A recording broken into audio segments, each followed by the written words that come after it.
Mr. President, may I first of all thank Jean-Claude Juncker and Michel Barnier for their broadly helpful and positive remarks this morning.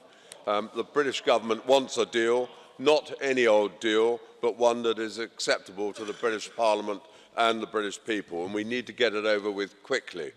So we must leave on the 31st of October. We should have left on the 29th of March, then on the 12th of April, now on the 31st of October. What's the point of further delay?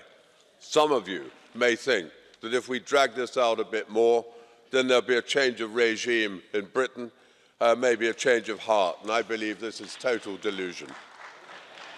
What sort of relationship do you want to see with Britain in the future? A positive one, based on friendship and goodwill and mutual interest, or one based on anger and bitterness and exclusion? Everyone engaged in the process who genuinely seeks agreement must redouble their efforts to get a deal. This requires goodwill and flexibility on both sides. Remember, in the EU, nothing is possible and everything is possible if there is political will. On EU citizens, the British government has been very clear.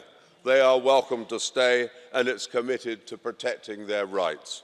More than 1 million applicants have already been given settled status under the British scheme, and there is lots of time for the rest to apply. The European Union needs to adopt a similarly generous approach towards British nationals. The outstanding problem is, of course, the border between Northern Ireland and the Republic of Ireland. No one has a greater interest in peace than the people of Northern Ireland and the British government. For all its failings, we're committed to the Belfast Agreement, the so-called Good Friday Agreement. This agreement, by the way, does not mention the border. It is, however, based on parity of esteem between the two communities, the two traditions in Northern Ireland. And please don't forget that the majority of people in Northern Ireland are unionists. They're proud to be both Northern Irish and British, and they wish to remain so. Some in this House seem to have forgotten this.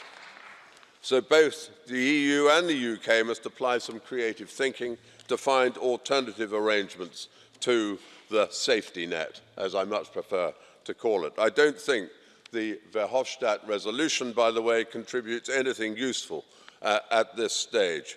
We would like to see a Brexit steering group that is truly democratic, fully representative, and a real source of wisdom and ideas, not just repeating tired mantras.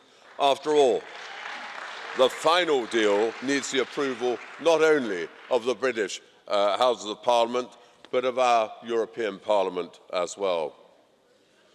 And colleagues, I say to all of you that represent parties of government, it's time to get cracking. Pick up your phones. I know Mr. Barnier needs no instruction, but he needs to do a deal. And the Council must urge him to get on with it before it meets on the 17th of October.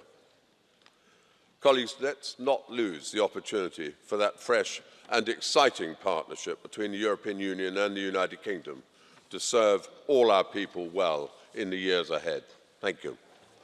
Grazie. Thank you very much.